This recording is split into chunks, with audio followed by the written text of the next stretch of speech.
Now I'm going to turn things over to the secretary, who will take the requisite legal steps to formally open our meetings. Great. I note that Todd Sherman, representing the director of the New York State Division of Budget, Chris is here, is participating in the meeting via video conference from the New York State Division of Budget Conference Center at the Capitol Building, room 131 in Albany. Good morning, Todd. Good morning. And Mr. Chris Curtis, in his role as designee of the Commissioner of the Department of Taxation and Finance, is participating here from our offices at 641 Lexington. Good morning, Chris. Good morning, Chris. I will ask for motions and seconds to call to order the January 25th, 2018 Audit Committee meetings of the New York State Housing Finance Agency, the New York State Affordable Housing Corporation, the New York State Mortgage Agency, the State of New York Municipal Bond Bank Agency, and the Tobacco Settlement Finance Corporation. May I have motions for HFA and AHC? So moved. So moved. Second. Second, thank you. Motions for Sunny Mae? So moved. And a second? Second. Motions for MBBA and TSFC? So moved. And a second? Second. As items are presented to each committee throughout today's meetings, these motions and seconds will be used unless specific items call for a different vote or unless any committee member or director wishes to record his or her vote differently. I note that Mr. Ken Adams is chairman of the agencies and will chair the audit committee meetings for MBBA, TSFC, and Sunny Mae. Mr. Nestor Davidson is audit committee chair for HFA and AHC audit committees and will chair the committee meetings for HFA and AHC. For the purposes of convenience and to make sure the meetings of all the respective agencies go smoothly, items shared by one or more agencies will be presented by Mr. Davidson. All right. Item 1, shared items. The minutes of the Governance Committee meetings of the various agencies held on December 14th, 2017 shall be deemed approved absent corrections from members and directors. Any corrections? I was present. I noticed my name wasn't in the printed materials for the board meeting, so I'm assuming that's also a mistake in the government. Right. Okay. Corrected. Great. Thank you. Item 2. Resolution recommending the approval of the Internal Audit's Treasury Audit Report. Steve?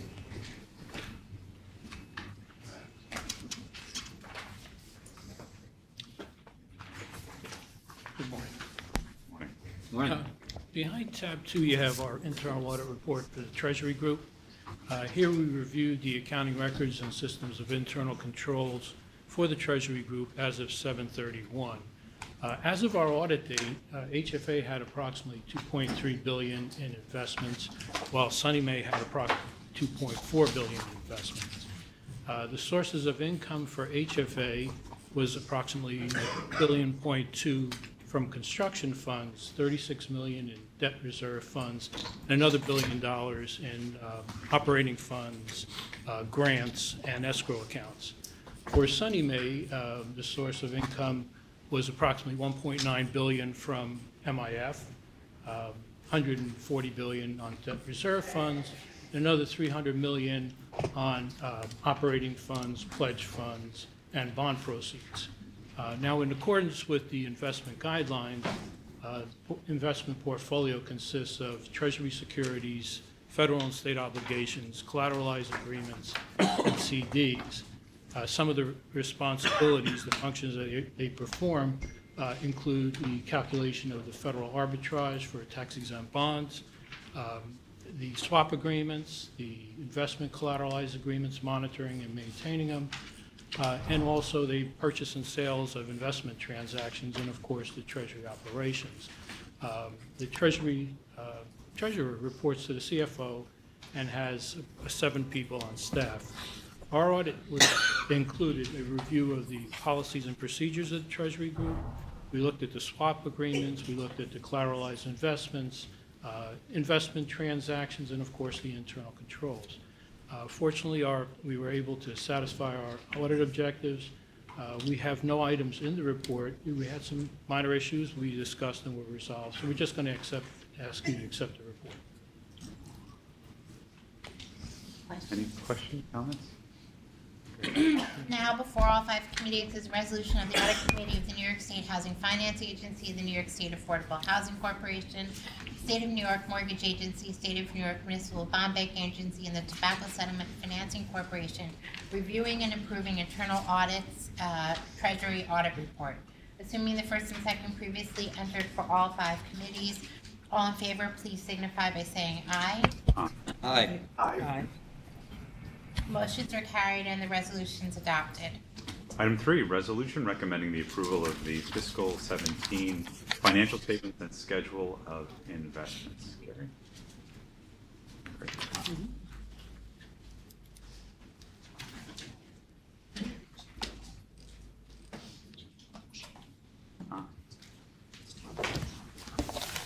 A big team up here. Me just for a minute.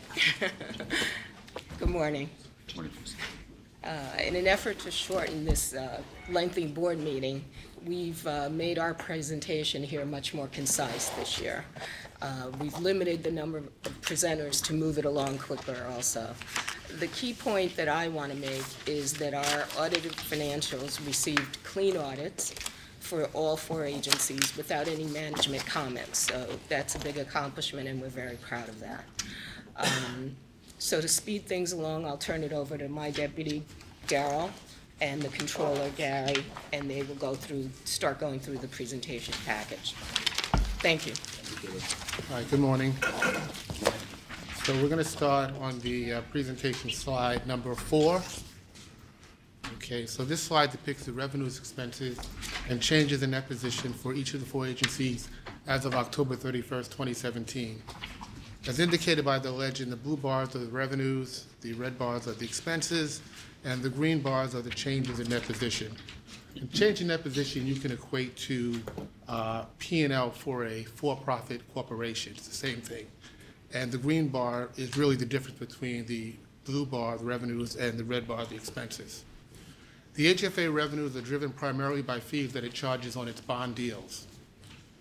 Sunny Mae revenues are primarily interest charged on its mortgages in the single-family program, and also mortgage insurance premiums and recording taxes earned by the MIF. MBBA revenues are primarily interest earned on advances and municipal bond purchases.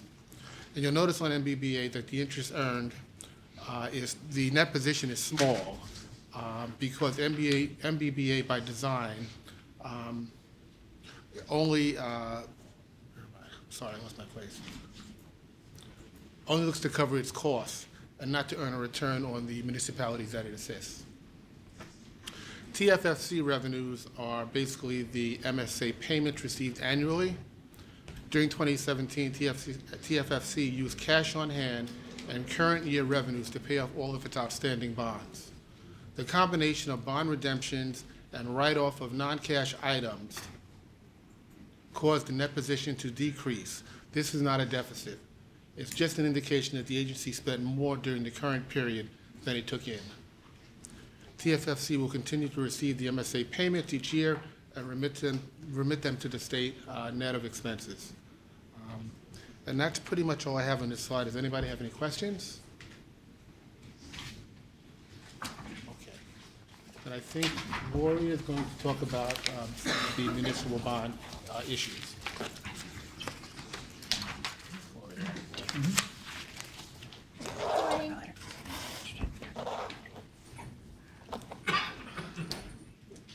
The next couple of slides are meant to give you an overview of the overall environment that the agencies were operating in 2017, just to give some perspective for the financial statements that you're reviewing.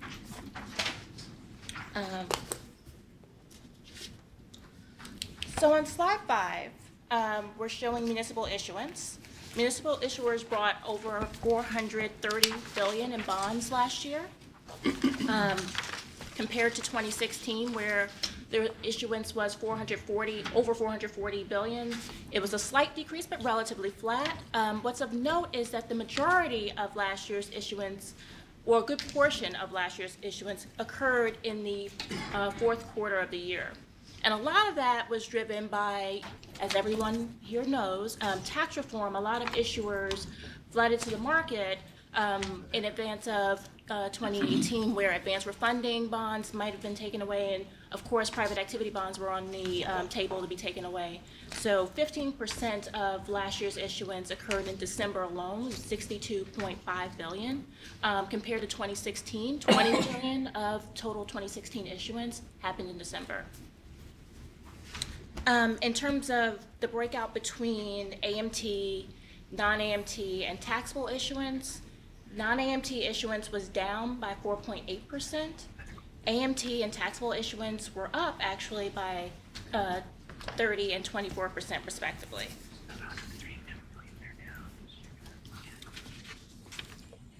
On the next slide, we talk about housing specifically. Housing issuance in 2017 was over 21 billion. That includes privately placed transactions. That represents a 34% increase over 2016. A lot of that increase is attributable to multifamily issuance. It was up by 87%. The agencies issued a little bit over 2.8 billion last year. That's HFA and Fannie Mae combined, making us the #1 housing bond issuer in the nation yet again. Does HDC dispute that? No, these are SDC Thomson Reuters facts, pure facts. Maximum facts. But they say also. Fake news. Alternative facts. And the next slide just gives an overview of some of the big picture items that were happening last year that was driving activity last year and will continue to affect agency activity on a going forward basis. So a lot of these items are things that you guys have heard of as part of the commissioner's president's reports and things over the course of the year, but it's helpful to revisit what was happening, and as we're looking at the financials and the agency's activity, it gives some color as to why things may be the way they're reflected. So the first item here is the governor's announcement of the housing plan, and as you can tell from the multifamily activity that we have going on our end, we're definitely seeing a lot of demand for our volume cap. And leading into the next item, our new 80/20 financing policy. With the increased demand and the goals that are set up as part of the housing plan in terms of meeting affordable unit counts, there was a shift in mid-2017 to finance 80/20 projects on a taxable basis only. And then tax reform, as we've mentioned so many times in recent meetings. I guess the key point here is the lowering of the corporate rate and its effect on tax credit raises on a go-forward basis and what that means for our multifamily projects. I think that individuals and corporations are still in a position where they're digesting tax reform, so what the effect will be and being able to quantify that will be something that we'll have to do on a go-forward basis, but it's something we should be aware of. And then lastly, this is, you can't say it enough. Again, we were the largest housing bond issuer in the nation last year. You can say it one more time. And then I turn it back over to you. Okay, thanks, Gloria. Well, the next slide pretty much goes along with what Gloria was saying. It shows bond issuance by agency over the past 3 years and the total bonds outstanding. It just really lists the activity that Gloria was talking about and compares them. Of course, MBBA and TSFC haven't issued bonds in a while. And the next slide is actually Sherry, who's going to be presenting on the Sunny Mae program. Good morning. So in terms of the volume that Sunny Mae closed and purchased in 2017, we did 1,772 loans, which was down slightly before. And in large part, the reason for the decrease was because we actually went into 2017 with such momentum that we had to deliberately price ourselves up out of the market a little bit to slow down for risk of running out of volume cap for the year. So as of May, we had already used 2/3 of our volume cap. So obviously doing the math, we were in a position where we were gonna run out of money if we didn't do something to slow things down. And so it's taken a little bit of time to get the momentum going again from that. So there was a slight decrease in terms of the number of loans. The dollar volume was actually a little bit higher though. We've seen a higher concentration of loans in New York City and Long Island. There's been a lot of uptake of the programs in those communities over the course of the last year. And our reservations were down for that same reason. We had a very large number of reservations in the fourth quarter of 2016, and that used a lot of our volume cap in the beginning of 2017, and that's why we had to kind of slow things down. In terms of proportions, we're still doing about 2/3 of our loans with Achieving the Dream borrowers, so those are people that are fewer than 80% of AMI, and that's really our target. And we're doing down payment assistance on about 56% of our mortgages. We also still have the special programs for properties that are in need of repair, or if the borrower is a veteran, we cut them a break as far as giving them down payment assistance with no increase in interest rate, and also the same for Energy Star.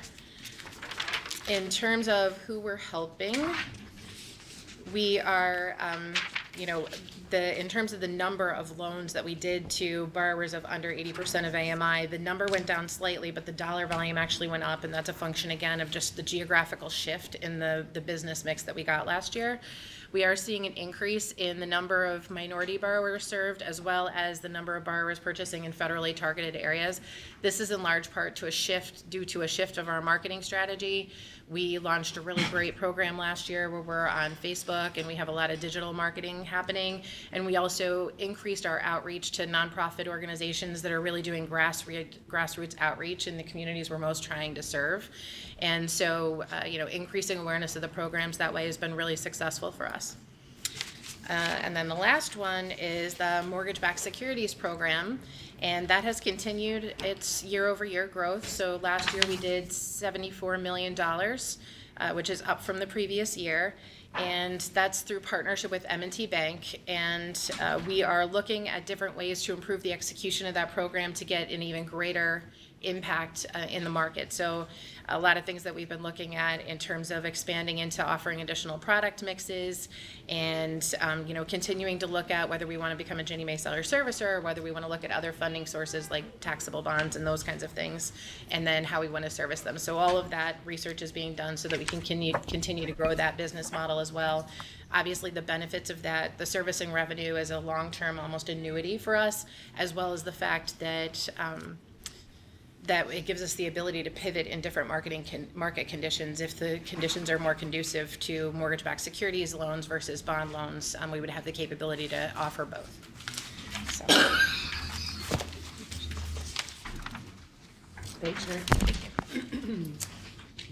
The next slides are going to be presented by Mike Friedman for the MIF. Mike still here? Oh, sorry. Back to the microphone. Mm-hmm. So let's go. Maybe not. He has a chart here, which is chart 15, which lists the tax surcharge collections over the past few years, which you had just discussed at the MIF meeting, and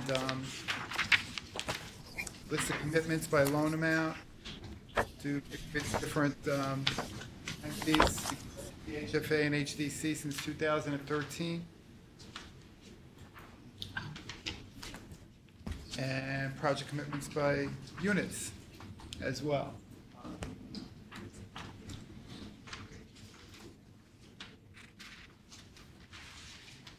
We'll go into the next slide now, which is liquidity. Right, so if you look on slide 19, this shows the Sunny Mae variable rate debt as of 10/31/17. It's about $413 million. The left side of the slide shows the Sunny Mae liquidity providers. These are banks that the agency uses to provide short-term liquidity to purchase Sunny Mae variable rate bonds that have been tendered, but which cannot be immediately remarketed to new investors. This service reduces the risk of the agency having to come out of pocket if a large amount of variables were tendered at once. That's the purpose. On the right side of the slide shows the Sunny Mae swap providers. These are bank counterparties that we have swap contracts with in order to partially hedge the agency's interest rate exposure on our variable rate debt portfolio. As of 10/31/17, $228 million of the $413 million variable rate debt was hedged. As the chart indicates, at the end of fiscal 18, and if the agency takes no action, all of these swap agreements will terminate except those executed with Wells Fargo and JP Morgan. So do you have any questions?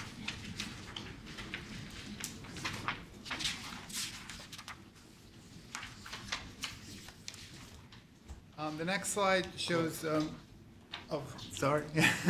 Gloria's back. If you'd like to. You didn't have to leave.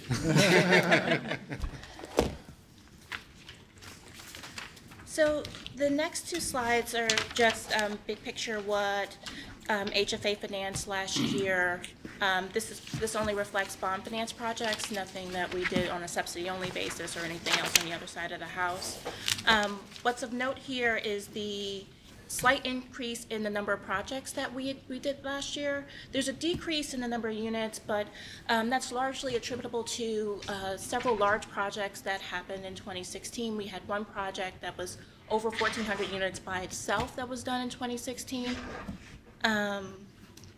So this is this slide, and the next slide you guys have seen as part of one of the board education sessions. And this is showing the open resolution snapshot.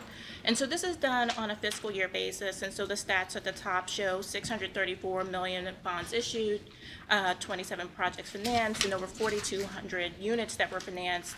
On a calendar year basis, we did over 825 million under affordable, over 5,200 units, and 35 projects financed, not including the 2 back-to-back refundings that were done as part of the pool.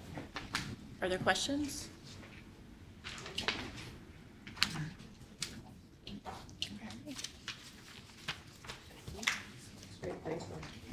Okay. It takes about a minute to absorb it all. Yeah.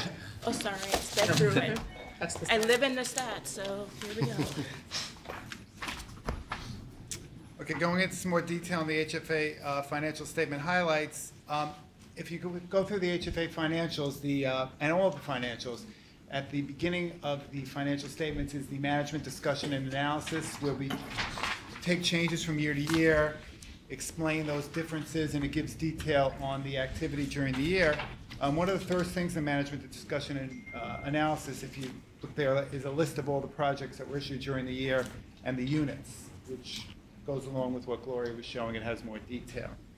But over the past year for HFA, the bonds outstanding are at $16.8 billion. The new bonds issued were $2.5 billion and financed 34 projects. And going along with what Gloria said, the way we have it, we actually have it on a fiscal year basis, and some of the stats in here on a calendar year basis. On a fiscal year, it was 7,166 units, and 6,126 were affordable. Mortgage loans increased by $15.7 billion, which was an increase of 11% from the prior year. Fees and charges actually on closings and ongoing fees totaled $77.4 million, which was an increase of 16% over the prior year. Any other questions on HFA? Okay, on that list at the beginning of the... Not that list. Oh, not that No, list. that's actually a summary of, All outstanding. that's every loan Okay. that still has. Oh, wow, what a year. Right. If you go, and actually if you look, it's on right after, this version didn't have page numbers, but it's very close to the beginning of before that. Yeah, Great. that list has all the projects, it has a 3-year list too. Okay, So I So think just by looking at the distance. thank you. And actually, if you want to see all the projects that mortgage loans outstanding later on, we're going to be approving the other financial information report, which is in here, and that has every mortgage balance in HFA. Now, for MBBA, there's really not much to say because we just got in money and paid the bonds back as it was going along. We have $423.7 million in bonds outstanding, and the fees, as Darrell was mentioned before, really just cover the costs, and it's about $231,000, barely covering the cost of the agent of MBBA. And in TSFC, as we'd already discussed, all the bonds were redeemed, and as Darrell said, we're going to continue to receive the funds going forward is the plan, and then it's just going to be a pass-through when the funds go to the state. Any questions? Okay, so now Lou Roberts, the partner from Ernst & Young, is going to make his presentation, which goes along with the audit results book, which you should all have a copy of. Good morning, everyone. Morning. I could turn your attention to page 3, which is the executive summary. I'll start with that and then go into a little bit more of the detail. As of this point, we've completed our audit procedures, and we'll be issuing an unmodified opinion, as Sheila stated, which is a clean opinion. So we've audited TSFC, MBBA, HFA, and Sonny Mae. AHC will commence in April, as that's a March 31 year end. And at that point in time, we'll also perform the single audits, which is the grant audits for HFA and Sonny Mae as well. The scope of our audit was consistent with the plan that we presented back in September. As far as results, all of the accounting matters are appropriate in accordance with generally accepted accounting principles. Reasonable judgments for OPEB, net pension liability, and allowance for uncollectible loans were consistent. There were no corrected or uncorrected misstatements that were identified as a result of our audit procedures, and the internal controls over financial reporting are designed and operated effectively throughout the course of the year, and we received outstanding cooperation from the agencies. Just an update, the open items that we had at the time that we prepared this presentation, we've received all of the legal letter replies, and there were nothing within those replies that would change any of the accounting or disclosures within the footnotes to the financial statements, and we just have completed our subsequent events testing. Pages 4 and 5 kind of highlight, or pages 4 through 6 highlight the significant areas where we place audit emphasis. They're consistent with what we had communicated in September as far as the areas that we would audit. And again, all of our audits start with the evaluation of the internal controls. So we've identified and listed out the significant processes that we test and evaluate throughout the course of the year.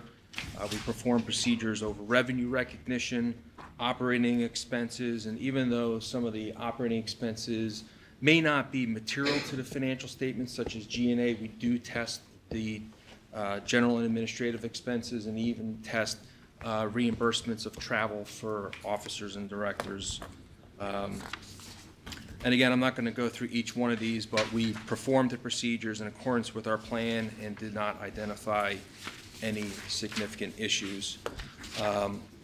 Also, in conjunction with the audit of the financial statements, kind of piggybacking on Steve Chope's presentation, we also perform audit over compliance with the investment policies and issue a separate report, which I believe is included in your package as well.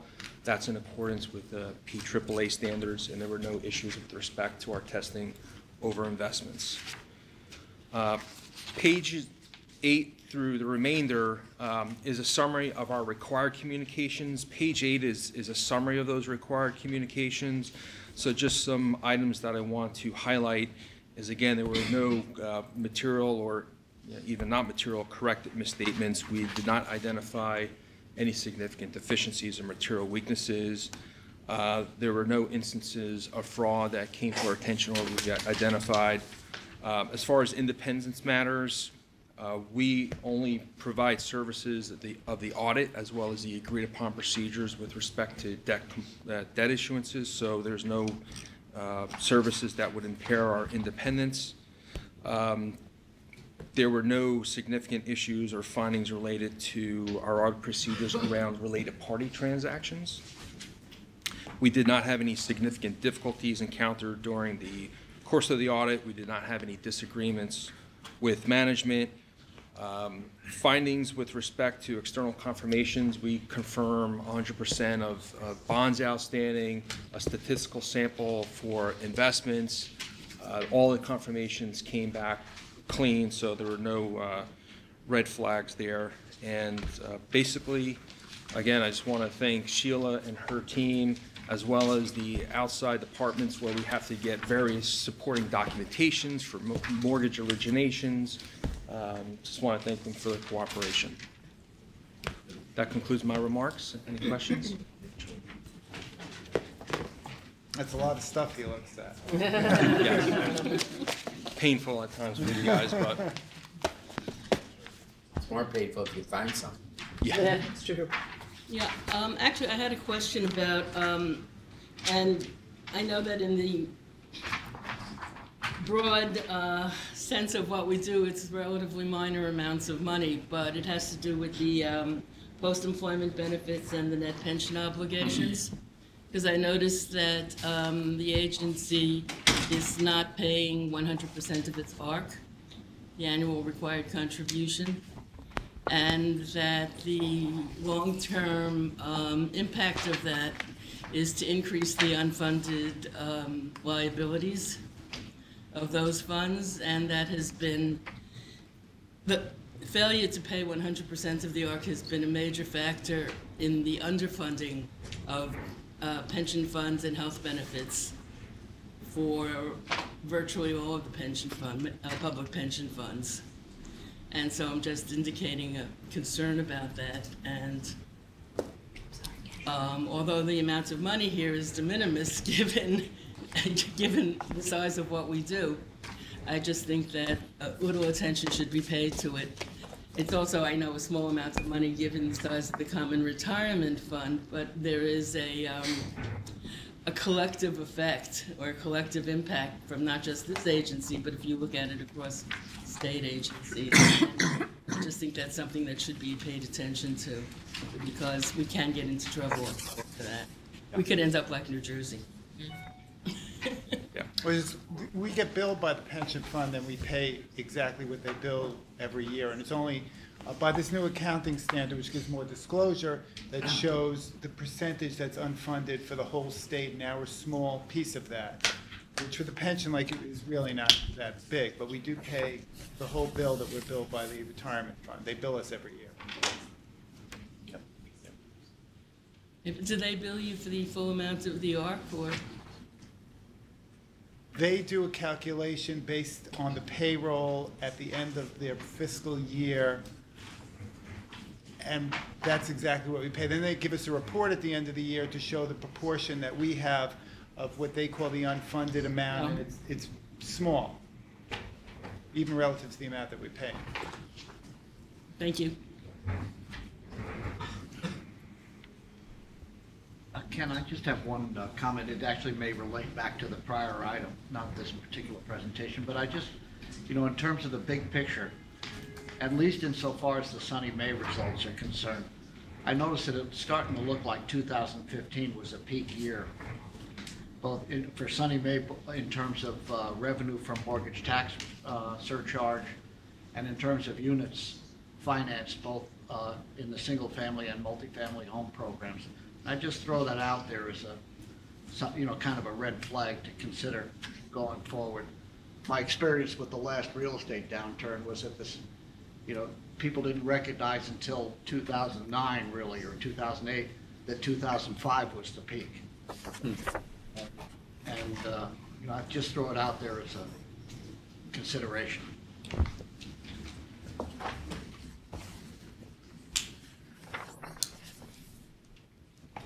So you anticipate another downturn? Well, look, it's been a 10-year run at this point. It's going to turn down at some point.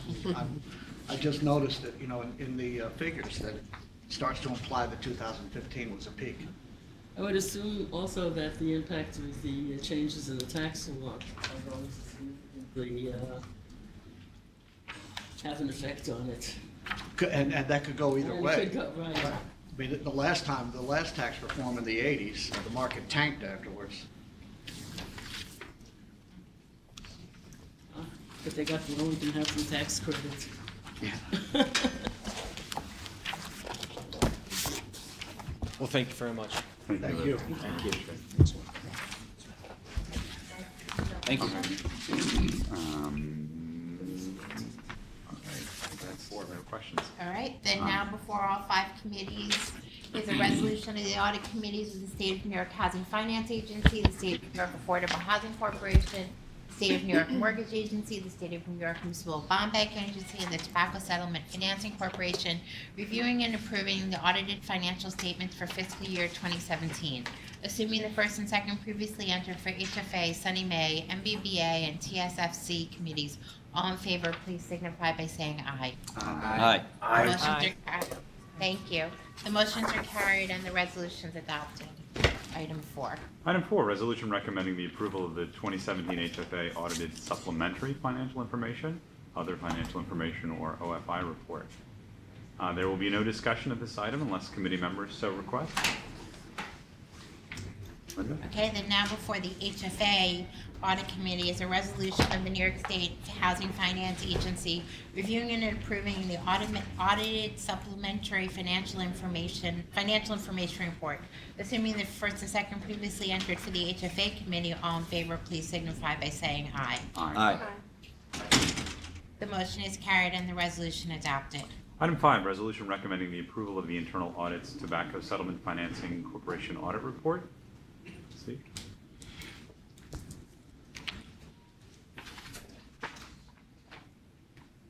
Yeah, behind tab 5, you have the Tobacco Settlement Finance Audit Report.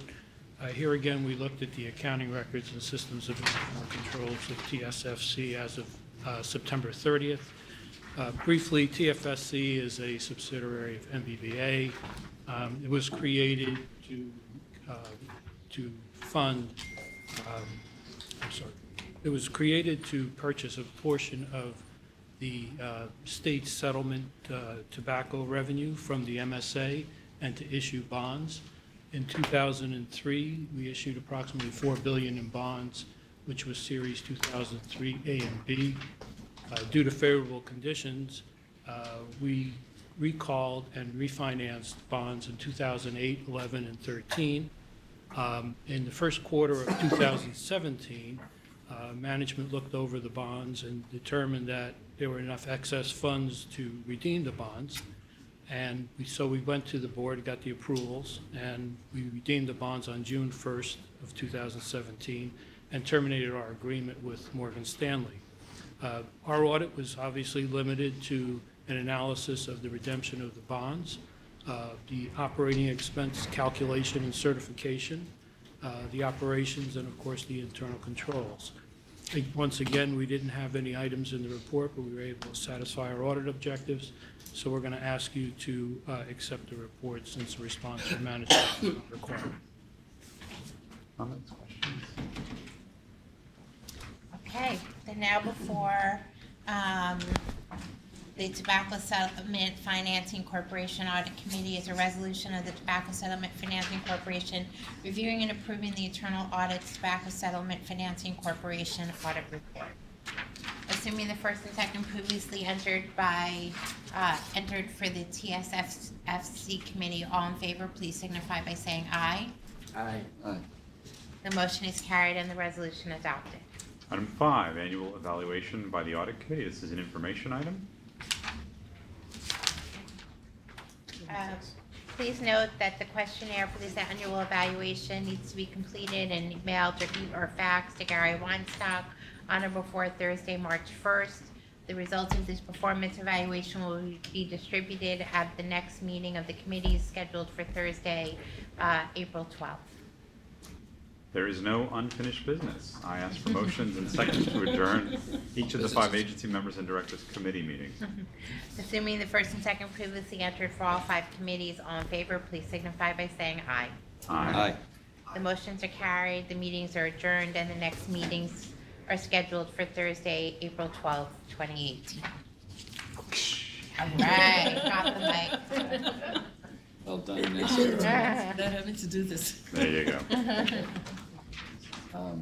This is next, right? Yeah, governance. All right.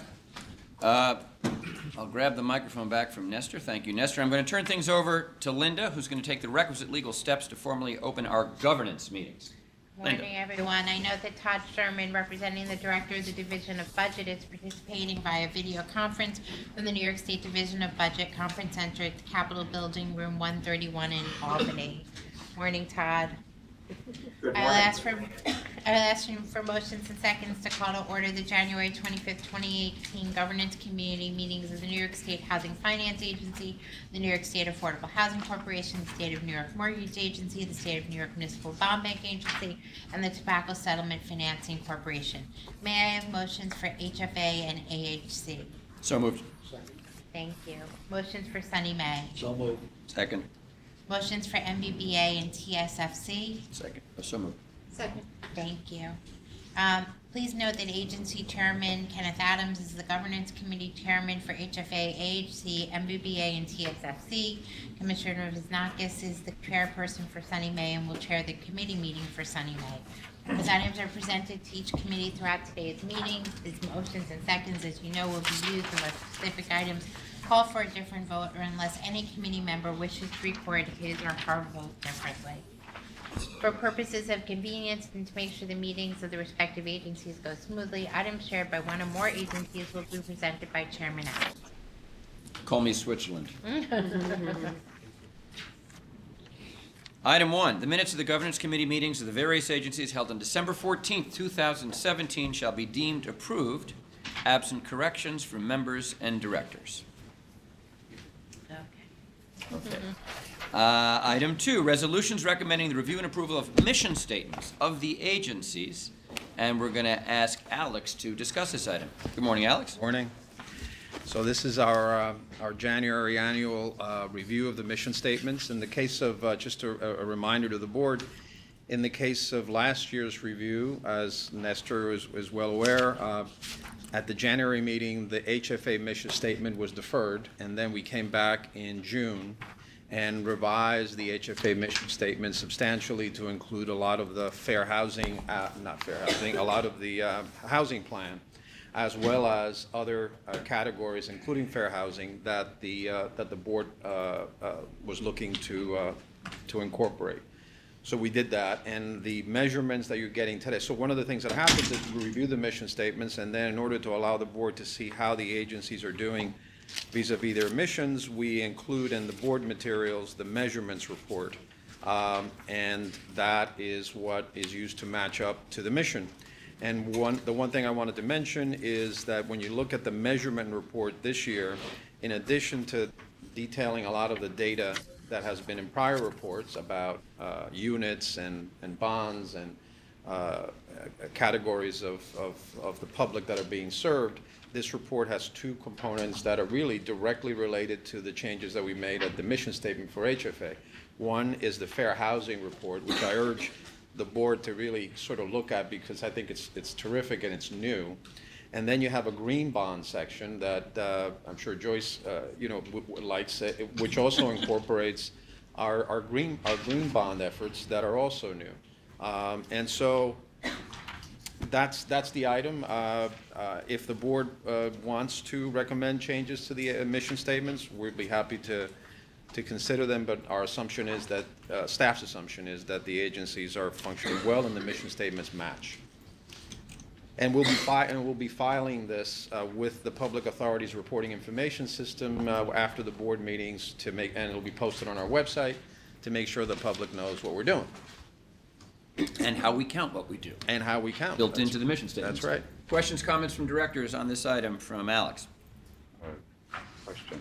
First of all, I think it's terrific. I think it's great to see the advance, both on the green bond side and the fair housing side. I guess the one question that leapt out at me, now that we've clarified, at least on the HFA side, the metrics, and I think it's great we've done this, and maybe this is as much a question for Ruth Ann. Are there baselines, or, I mean, this reports out items like number of units and the split of upstate, downstate, but if I were a member of the general public or, say, a board member looking at the statistics, I guess the question is, how does this align with our goals? How does this, the metrics could be, the outcomes could be kind of whatever outcomes we're reporting, but it wasn't clear to me as we measure this, what's the baseline against which we're measuring, if that makes sense. Yeah, I mean, I guess I would say, or maybe I'd posit the question as to whether sort of the metrics in the baseline is sort of an internal management tool as opposed to sort of a public reporting tool. But I think that's a sort of a fair question that we could look at, is how we might be a little more compare against what. One thing that we did do, Nestor, is you know, we now say in the mission statement that our goals, in accordance with the housing plan, is to create a new affordable housing, and we give categories. Yeah. Supportive housing, new construction program, middle income finance program. So I think that the measurements do give you data on supportive housing. Sure. No, And that's so, great. so in that sense, if you're a member of the public, you would now know this year, as opposed to prior years, that a subset, which not just here to make loans, but a subset currently is to focus on supportive housing and other categories. So we did include them, and I thought that, that they do match up. And you see them, I guess, year over year. Maybe, I guess it's a little That funny would in the be- first year, right, that you don't have Right. like Yeah. a look back. This is but really going the first year. forward, you would see. Yeah. If I could just add on to Nestor's question or comment, Alex, you know, a member of the public could, it should be easy for a member of the public to go to our website, and since we say in our mission we're going to count this stuff, be able to get that information. Yes. And I haven't tested that lately, but part of the, you know, if we say we're going to count it, and I know we do, and we do internally, but if we make that public declaration that we're counting these things, we should make it really easy, transparent, user-friendly for the public to go see how many units of affordable housing we created. So are we doing that as a public communications issue? And we do. So you go on our website, you go to the governance page, and in the governance page, you see this report for 3 years. Okay. So, and it stays up for 3 years. So this is a point that we've talked about in terms of comparing. So they can compare how many loans we did and so if they saw this year, they'll see, whoa, this is very different than last year, because we've got this mission that's very different, and the housing is there. So it is available. To what degree, you know, you can navigate to the governance page, I don't know, but We're gonna work on fixing our website too. Well, so it's- it's That'll be- more navigable by the time. Right. The public doesn't know about Paris reporting requirements, nor should it. Right. But because of that, we make these statements very, you know, and we file this after this meeting in Paris, right? Yeah. But making it user-friendly to the public is my point. And it sounds like Yes. a lot of that's there. I should check it out myself. yeah. Yeah, and we're working sort of generally, I think, both on the website frontage and just sort of in a communication way to be more user-friendly and communicable about sort of our overall plan and goals and how we're doing. So I think we'll get more of that this year. I think one thing that we might want to do next year is, in the measurement report itself, I think Sunny May does it a little bit, compare how we did this year versus last year. Sunny May does it, HFA really doesn't do it here, so that might be something so that you don't need to look at this year's report and then find last year's, and you can actually Right. see the continuing We stories. only publish that in years where it's better than the previous report. It's not that we only do a 1 year look at. There you just go. Asterisk. We can spin anything. Just kidding. State secrets here. Right. You know, State secrets. For the record, for the public record, I'm just kidding. so, And then just a subset of the same comment, just on, I mean, again, it's terrific to see the breadth of what we're doing in the fair housing context. But I would just note that sort of on expanding access to high opportunity areas, it sounds like we're doing, you know, 2 pilot projects or 2 specific targeted projects, which I think is great, but I'd be curious about where that fits into a larger plan, you know, and I would hope, and I would encourage staff as a board member to think about issues like access to opportunity across not just 5% of a set aside or mobility counseling in one county, but across the entirety of our portfolio. Not that every project necessarily advances that objective, but we should be evaluating whether it's community revitalization or it's mobility, you know, now that we have this framework. And it's exciting to hear that we have, you know, mapped out 2,062 census tracts. You know, that's an opportunity for us to think more holistically about the impact that our investments are having once we have that framework. So I just want to, I think this is a great start, but I want to encourage us collectively to expand on that framework and think about then what that means in terms of subsequent reporting. I want to just introduce Brooke Davis. Brooke is the mastermind behind all of the fair housing stuff here. She's our guru. Our guru. And I think in the board packages, we also included the resume of Nadia Salcedo, who hopefully you all get a chance to work with as well. And you can tell from her resume that she's going to be absolutely fantastic. Sure. So this year we focus a lot on fair housing across all of our programs. We work very closely with our asset management unit, to educate them and create better systems in place to ensure that all of our projects are in compliance with fair housing requirements. As you can see, we're also very interested in making sure that our developments are going to be spread out across the state and not just concentrated in areas of poverty, right? And we talked about this numerous times, Nestor. So we were actually able to look at social science research, so we're able to define what high opportunity areas are, so we are not just leaving it up to developers to make that determination, right? Able to say these are the census tracts, this is what you're supposed to look to actually get something there, right? But this is just a first step. I will say that we are committed to expanding that, and we're working closely with FND to figure out ways that we're able to increase that, not just with this pilot project. I'm glad to say that Nadia is on board to help with that as well. That's great. And let me just add, beyond issues of siting, Brooke and our FIHO team have been working very closely with our asset management team and our finance development teams around issues of reentry for formerly incarcerated individuals needing to return to communities and to their families and to their homes, as well as issues relating to a Know Your Rights campaign for undocumented individuals or just immigrant populations, working with the Division of Human Rights. So here we've kind of highlighted some of the things that most directly relate to the HFA portfolio, but it's just a kind of a really brief snapshot of some of the work. And just to piggyback. Oh, and accessibility. And accessibility issues, but also to piggyback, we just redid all of our policies relating to Violence Against Women Act. We worked with asset management to get that off to all of our managers of housing. And then yesterday we did a webinar for all of our project managers and developers, and that was attended by approximately 105 people. So. Great. And there we kind of extended the federal standards to our entire portfolio. Exactly. So we actually went quite a bit further than what the feds are currently requiring. And just on the green bond side, again, this is noted in the report, but I just wanted to highlight it. 72% of all the new construction projects that we did in 2017 were designated as green bonds, even though they all met the minimum standards, but 72%, and that's another new achievement. Yep. All right, enough tooting the horn. Toot. Wait, screw up. Okay. Great. Right. Nestor, thank you very much. Any other comments or questions for Brooke or Alex from directors on this item? If not, we'll go back to Linda. Okay, now before all five committees is resolution of the governance committees of the State of New York Mortgage Agency, the State of New York Housing Finance Agency, the State of New York Affordable Housing Corporation, the State of New York Municipal Bond Bank Agency, and the Tobacco Settlement Financing Corporation recommending the review of mission statements. Assuming the first and second previously entered for all five committees, all in favor, please signify by saying aye. Aye. Aye. Aye. The motion is carried and the resolution adopted.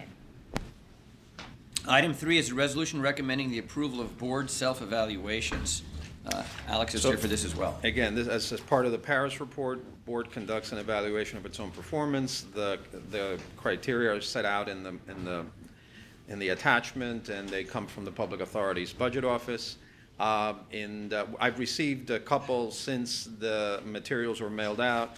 They're really consistent with the results, and the only one, obviously, everyone agrees or somewhat agrees that these goals are being satisfied. The only one that really drew a large number of somewhat agrees as opposed to fully agree, and this one always surprises me, to be frank, is the one about setting clear and measurable goals. Since we've just had a discussion about the measurable, about the measurements and the mission statement. So if board members are uncomfortable about that's I really don't know what else to say there. So Alex, I just one point of clarification on that. I mean, we've just had a conversation where we've talked about what we measure. Yeah. But if you ask me right now what our goals are in various categories for the coming year, I'm not sure I could articulate that from what we've been given. But I think the mission statement gives you a little bit of that. It tells us what we're measuring and where, and I think that's great. Right. And this sort of goes to the internal, it's more of an internal management question. Right. But and this is a 2 as opposed to a 1, right? It's not like a 5. Right. But I think there could be perhaps some clarity, and just speaking as I think I've been on this board 30 years now, but feels like it.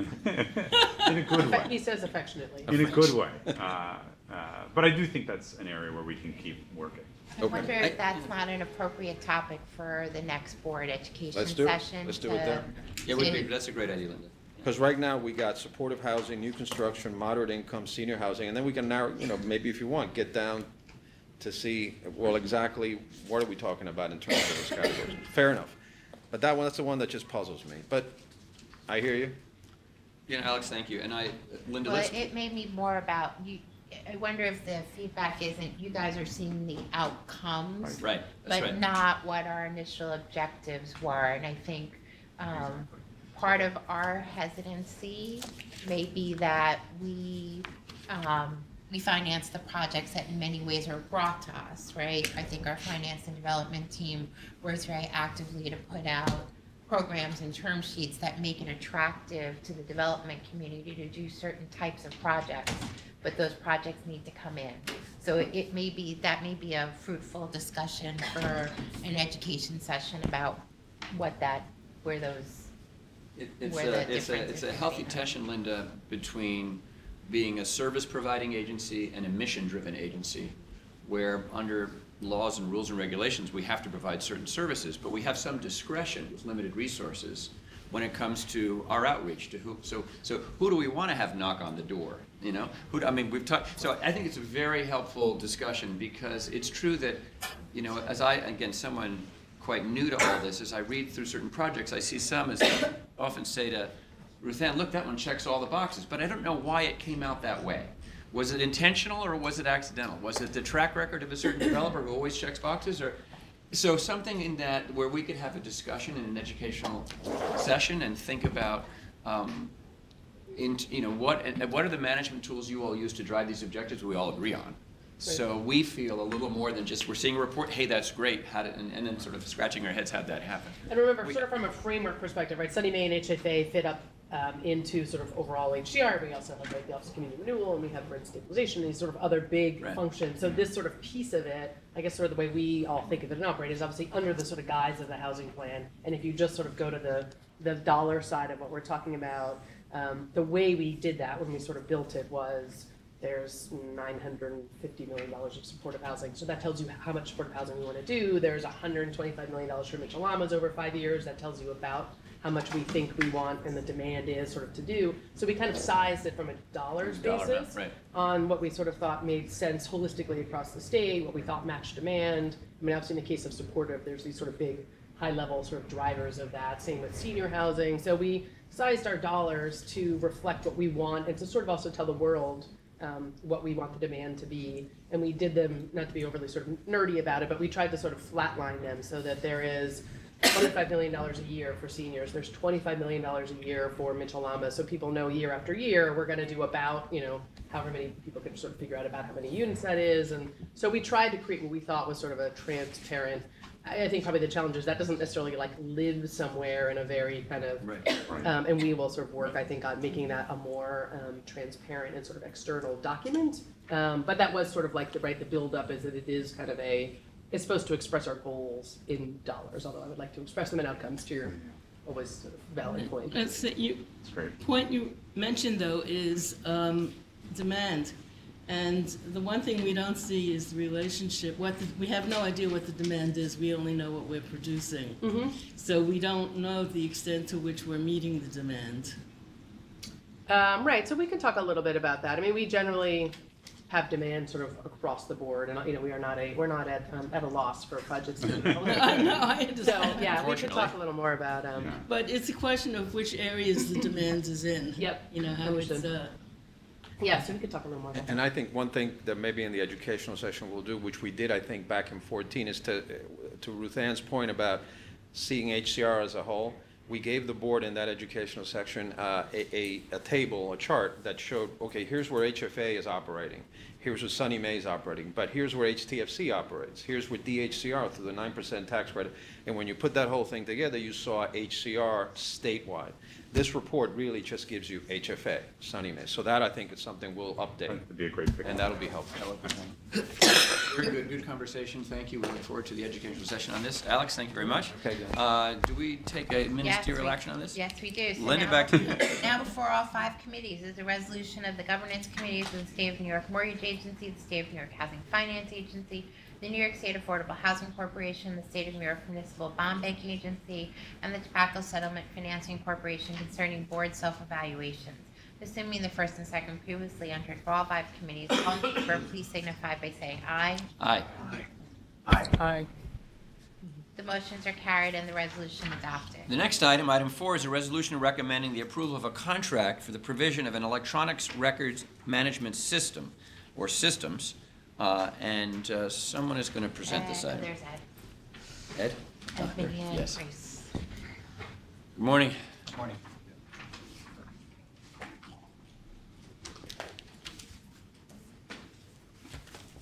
Good morning. This is Grace Woodard. She's part of my staff, and she was key, along with Jose Dilan and Christopher Tovar, in getting this issue resolved. And what we're looking to do is move all the paper that we have into an electronic imaging system, hopefully within the next 8 months. Grace will give you the details of what was done and how it was, what our recommendation will be. Sure. So good morning.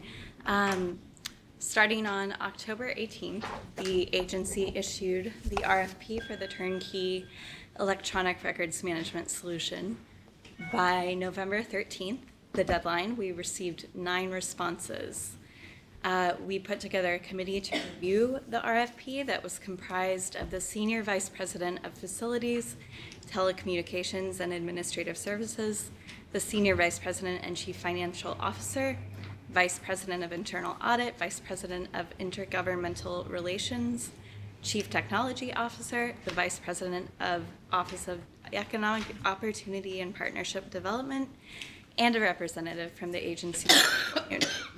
The review committee met on November 29th to kick off, and then again on December 13th to discuss and review the proposals based upon the following factors: quality and capability of the record system software and cloud solution, the ability to provide imaging services described, ability to and quality of the computing environment security controls and the computing environment, including the ability to meet recovery time, experience, capability, capacity and technical expertise to provide record management solution, including the evaluation of the network diagram and methodology for implementation of the record solution, and the ability to meet our timelines in addition to the agency's schedules, guidelines, and regulations, the ability to provide training and support, and the diversity and presence of an office in New York State.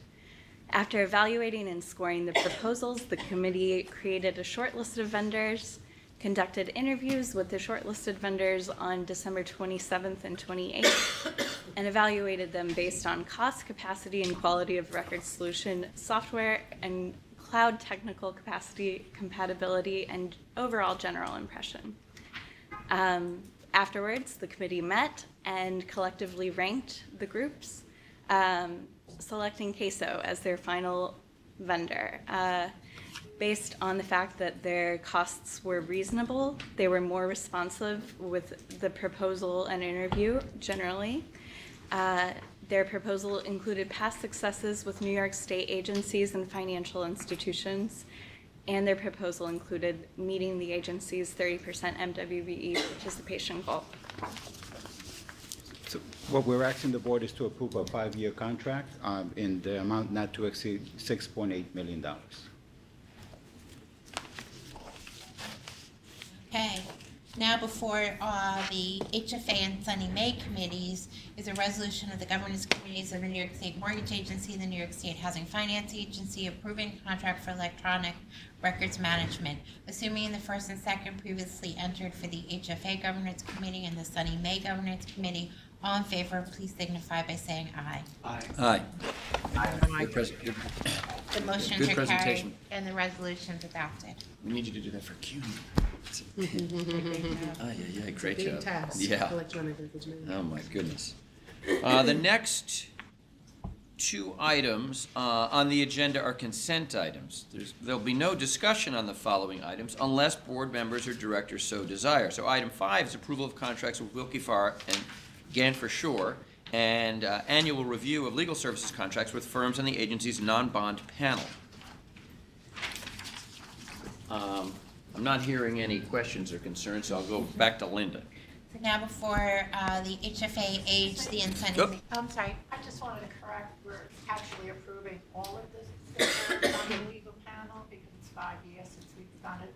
So bond and non-bond? No, non-bond counsel. Non-bond, not just the two firms. Not just these two that firms was- and them, Firms, all the firms on the non-bond counsel. Right. okay, Okay, For thank the you. 1 year period. including these two, right. Right. Okay, Thank you, Lisa. thank you. So now before the HFA, AHC, and Sunny May committees is a resolution of the governance committees of the State of New York Mortgage Agency and the State of New York Affordable Housing Agency and the State of New York Affordable Housing Corporation authorizing contracts for legal services. Assuming the first and second previously entered for the HFA, AHC, and Sunny May governance committees, all in favor, please signify by saying aye. Aye. The motions are carried and the resolution's adopted. Thanks, everyone. Thank you, Linda. Item 6 is a resolution recommending the approval of acquisition, disposition, and inventory guidelines and reports.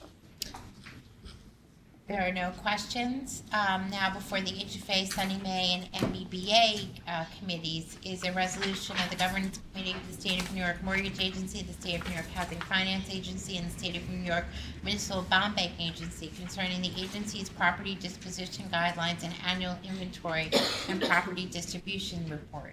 Assuming the first and second previously entered for the HFA, Sunny May, and MBBA governance committees. All in favor, please signify by saying aye. Aye. The motions are adopted, and, I'm sorry, the motions are carried and the resolution's adopted. The next two items on the agenda are information items. There will be no discussion on these items unless committee directors or members so desire. Item 7 is the annual self-evaluation by the Governance Committee. Anybody want to talk about that? Okay. Linda? Okay. Please note that the questionnaire for annual evaluation needs to be completed and faxed or emailed to either myself or Alex by March 1st, 2018. Results of this performance evaluation will be presented at our next meeting of the committees, which is scheduled for Thursday, April 12th. Mark your calendars. Item 8, annual review of the Sunny May Consultant Services contract with CFX Incorporated. Are there any questions about this item, directors or committee members? Well, then it appears that there is no unfinished business. You know, that's the way Linda says we're done. There's no unfinished. Right. Linda will ask for motions and seconds to adjourn each of the 5 agencies' members and directors' committee meetings. Please do that, Linda. All right. Assuming the first and second previously entered for all 5 committees, all in favor, please signify by saying aye. Aye.